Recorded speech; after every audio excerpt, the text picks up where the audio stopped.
You've lost the Oscar you won for Best Director for Reds. That is a lie. Okay, you know where it is. Yeah. I'm not asking, I just want to know, okay.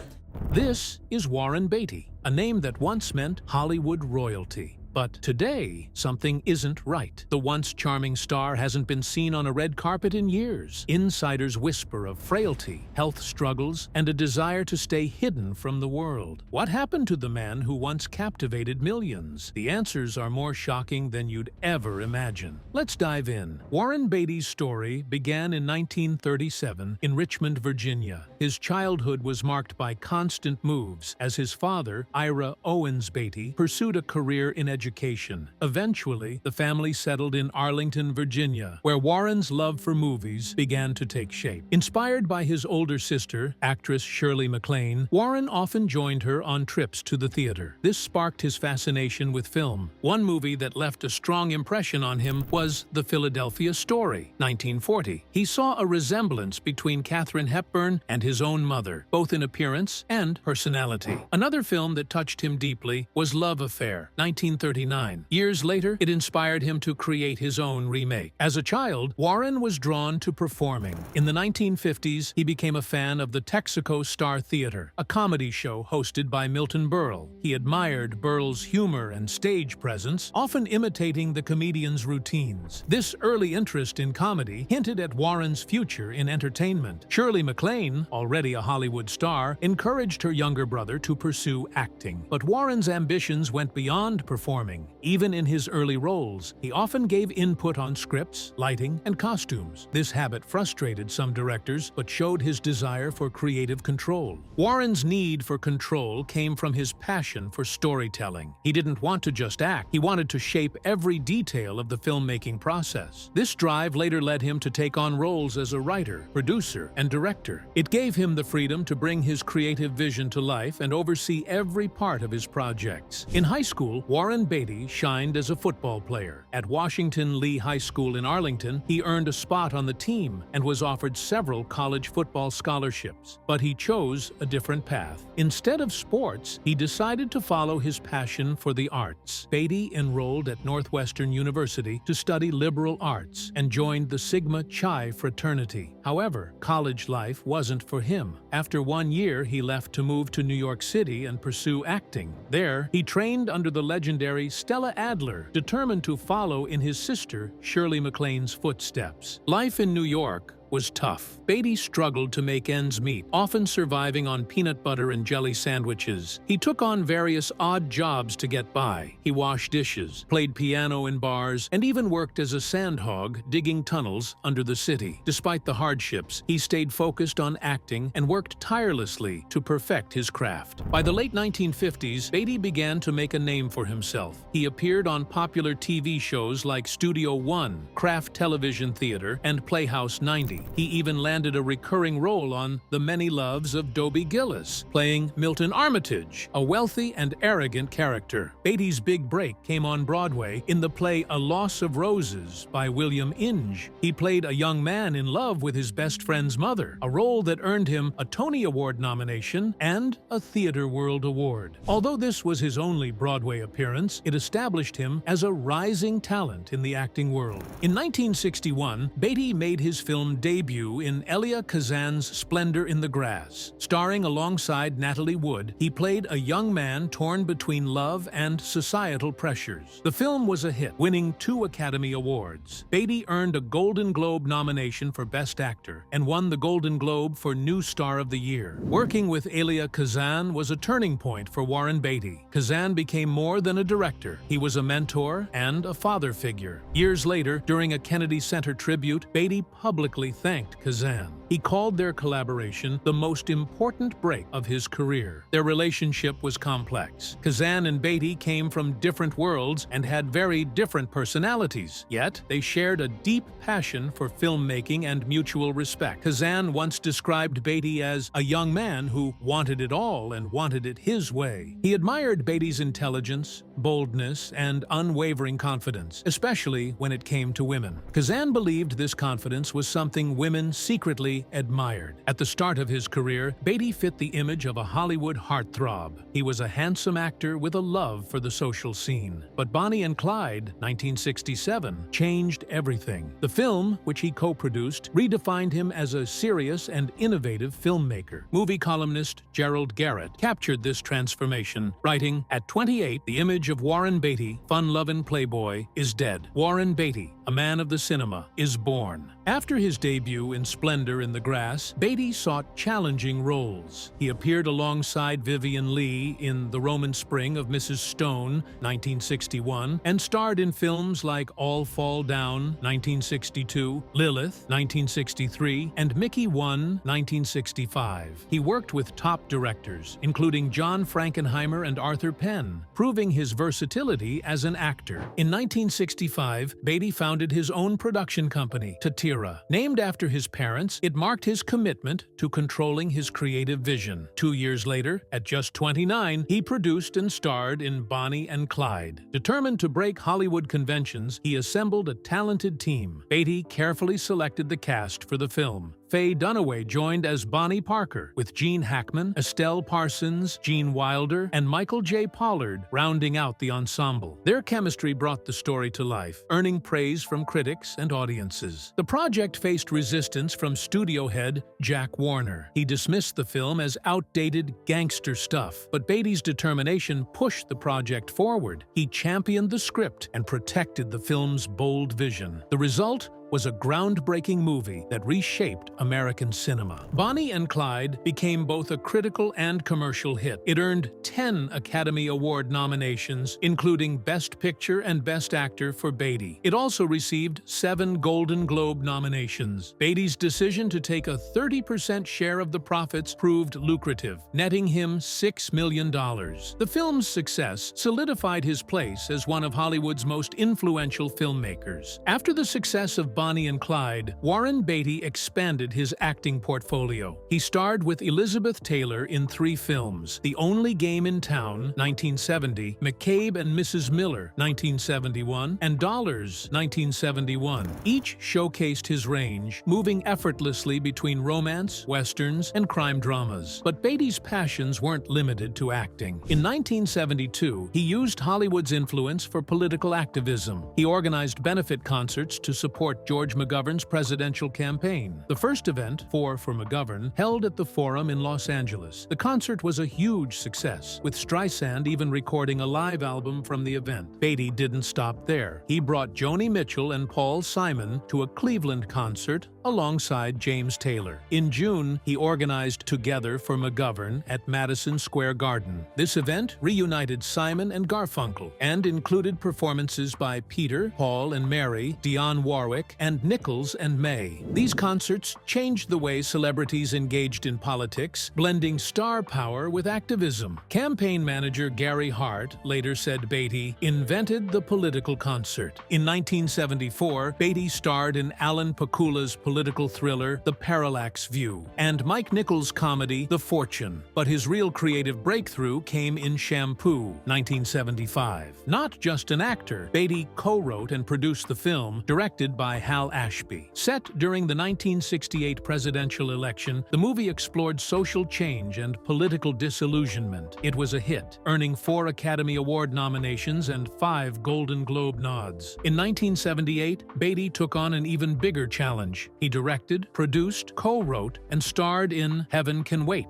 a remake of Here Comes Mr. Jordan, 1941. This romantic fantasy comedy earned 9 Academy Award nominations, including Best Picture, Director, Actor, and Adapted Screenplay. Beatty's role as Joe Pendleton, a football player taken to heaven too soon, won him a Golden Globe for Best Actor. But Beatty's ambitions kept growing. In 1981, he released Reds, a historical epic about journalist John Reed and the Russian Revolution. This was a decade-long passion project, requiring extensive research and filming across the globe. Despite its challenges, Reds became both a critical and commercial triumph. It earned 12 Academy Award nominations, with Warren Beatty receiving 4 himself. He won the Oscar for Best Director, cementing his status as a visionary filmmaker. The film also earned Maureen Stapleton a win for Best Supporting Actress and took home the award for Best Cinematography. After Reds, Beatty stepped away from acting for 5 years. He returned in 1987 with the comedy Ishtar, written and directed by Elaine May. The film, despite its high-profile cast, was a failure both critically and commercially. Much of the blame fell on the studio's British chief, David Putnam, who criticized the film publicly before its release. Though Putnam was soon fired, the damage to Ishtar's reputation was irreversible. In 1990, under his production company, Mulholland Productions, Beatty took on a bold new project, Dick Tracy. He directed, produced, and starred as the iconic comic book detective.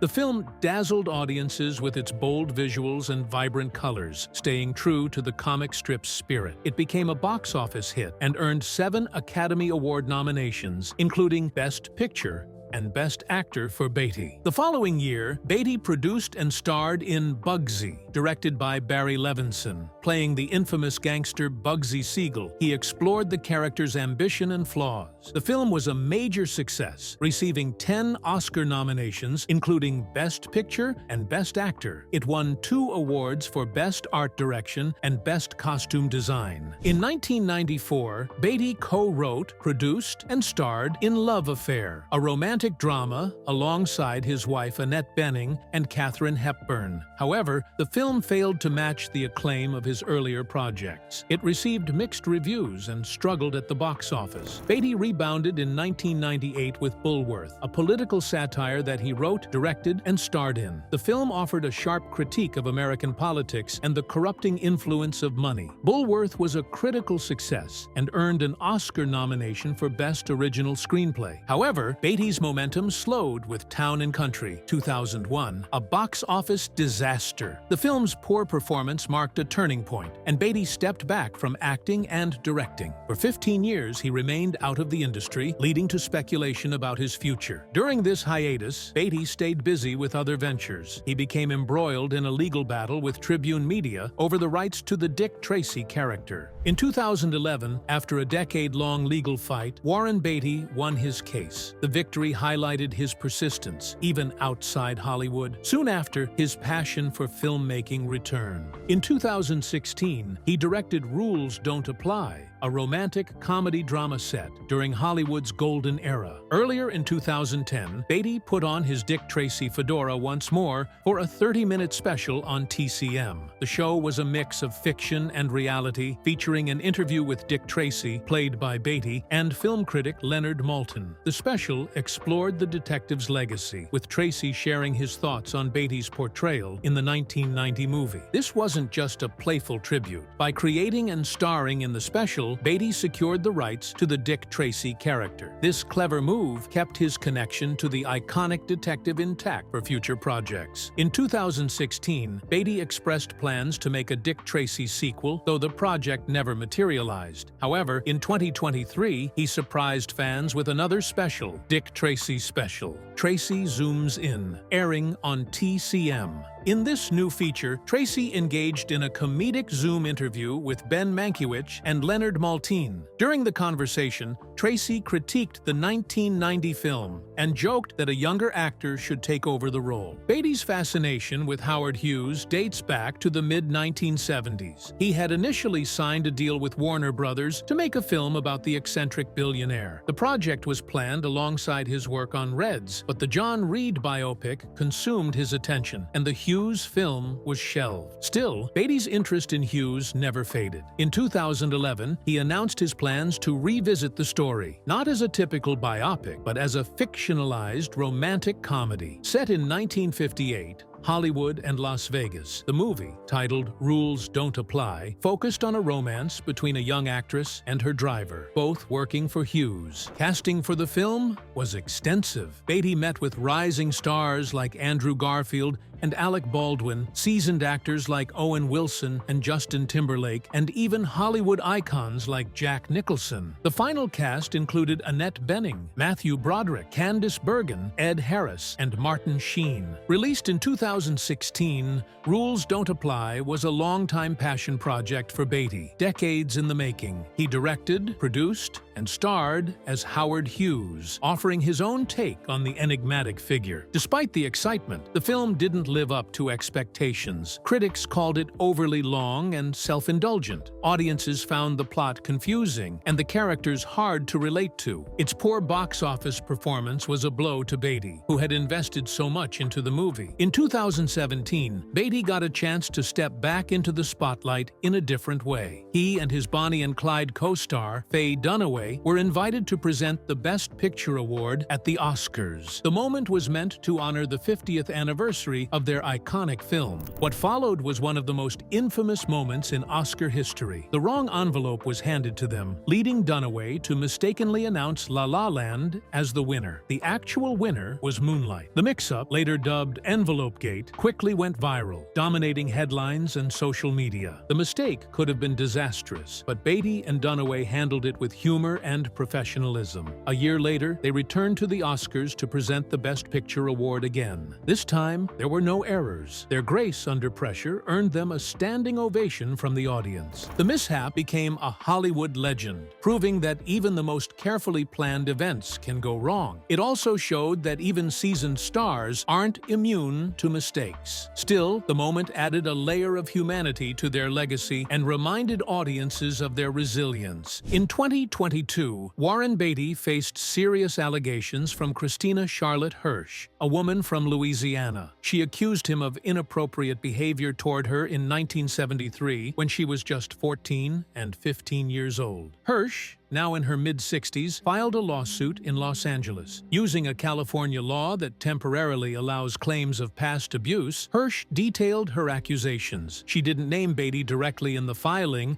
but referred to Defendant Doe, describing him as a famous actor known for Bonnie and Clyde. She is seeking financial damages for the harm she claims he caused. In 1973, a young girl named Hirsch met the famous actor Warren Beatty on a movie set. She was only 14 years old, and he was about 35. Beatty couldn't stop telling Hirsch how pretty she was, and even asked her to call him when she visited Los Angeles. Hirsch felt very special because of all the attention he gave her. They talked a lot on the phone after that first meeting. When Hirsch was 14 and 15, Beatty would take her to his hotel, drive her around, help her with homework, and even talk about when she might lose her virginity. But then, Hirsch says Beatty started doing more than just talking, and it wasn't right because she was too young to agree to any of it. Hirsch tried to find a lawyer to help her, but it wasn't easy. Some bad things happened along the way, like being attacked by a group of people who used drugs. She had to use a knife to protect herself, and the police let her go after 5 days. She even had to ask the FBI for help because of Beatty and some of his friends who might not have been very nice. A person named Rex talked to Hirsch and tried to help her prove her story. They even spoke with someone who knew about mental health, and that person agreed that Hirsch's claims were true. In her interview and papers, Hirsch said that the people who were supposed to help her wanted her to take money, about $130,000, but they wanted to keep 40% for themselves. Hirsch didn't want the money. She wanted to fight in court. A judge named Edward B. Morton, Jr. first said she couldn't talk about her case again, but then he changed his mind and said she might be able to do it later. Warren Beatty and Annette Bening have long been a Hollywood power couple, admired for their enduring marriage. But the story of how Bening won over Tinseltown's most notorious playboy is captivating in itself. Beatty met Bening just before filming the 1991 crime drama Bugsy. He was instantly taken with her. In a surprising move, he told the director that he planned to marry her. This was shocking for a man known for his countless flings. Although they stayed professional during filming, Beatty later confessed he fell for Bening in mere minutes. He described the experience as both joyful and bittersweet, as if one chapter of his life was closing.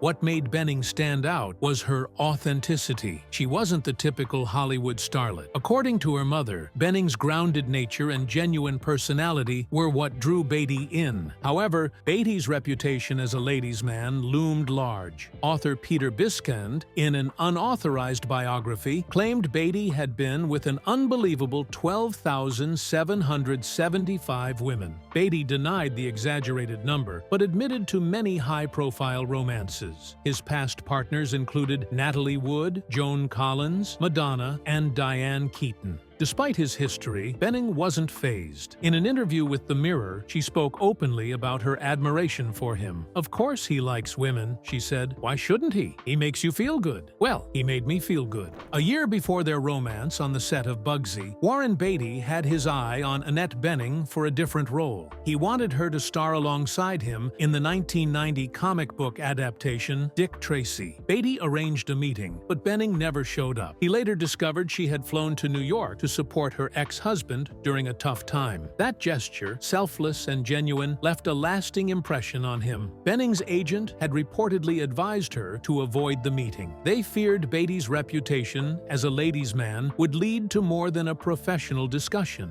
Fate had other plans. Their paths eventually crossed on the set of Bugsy, and this time sparks flew. Coincidentally, Beatty's last known girlfriend before Benning was Madonna, who played the sultry, breathless Mahoney in Dick Tracy. If Benning had taken the role, the on-set tension might have been unforgettable. Known for his bachelor lifestyle, Beatty surprised everyone when he settled down. In 1992, he married Benning, breaking his long streak of high-profile romances. Beatty later explained that he wasn't afraid of commitment. He was afraid of divorce. He had seen the pain it caused and wanted to be sure before making such a life-changing decision. Meeting Benning changed everything. "She was the one," he told Entertainment Weekly. Reflecting on her initial hesitation, he added, "The rule was broken." Their marriage shocked many. They wed in a private ceremony on March 3, 1992, just 2 months after welcoming their first child, Stephen. Critics doubted the union, pointing to Beatty's Playboy history and their 22-year age gap. Friends and family were skeptical too. Benning's sister called it the big issue of that moment. But Benning remained unfazed by the speculation. She shrugged off concerns about the age difference, saying she had always been drawn to older men. Despite the doubts, their relationship flourished. Warren Beatty and Annette Benning's marriage has always drawn attention. In 2010, rumors of trouble surfaced during the promotion of Benning's film The Kids Are All Right. Reporters were told not to ask about Beatty or their 4 children. This unusual restriction fueled speculation about a possible rift. The whispers grew louder when the National Enquirer claimed the couple clashed over their daughter, Kathleen's decision to transition.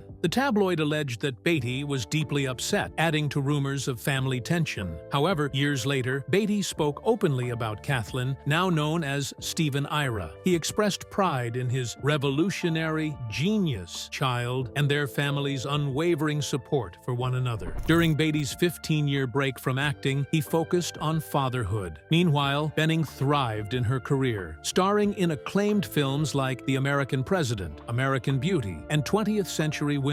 Despite their different career paths, they supported each other and avoided competition. When they reunited on screen in Rules Don't Apply, 2016, it marked their first film together since Love Affair, 1994. Benning later shared that working on separate projects allowed them to balance their family and careers. Recently, concerns about Beatty's health have overshadowed his legendary career. His absence at significant events, like their daughter Ella's Broadway debut Inappropriate in March 2024, raised questions. While Benning proudly attended to support Ella, Beatty's noticeable absence fueled speculation about his well-being. Insiders revealed that Beatty has been dealing with health challenges, though specifics remain private. Reports suggest he has become more frail and struggles with forgetfulness. One source described him as vain as hell and reluctant to appear in public. His decision to avoid the spotlight, combined with his last red carpet appearance over 2 years ago has worried fans and Hollywood peers. Beatty's last major public moment was at the 2017 Academy Awards, where he and Faye Dunaway mistakenly announced the wrong Best Picture winner. Though the mix-up was later attributed to a production error, it remains a memorable moment in Oscar history. As Beatty stays out of the public eye, the speculation about his health grows. While his family has remained supportive and close-knit, the reports of his struggles highlight the challenges of aging. Even for a Hollywood icon, fans continue to hope for updates, wishing the best for a man whose career left an indelible mark on the film industry.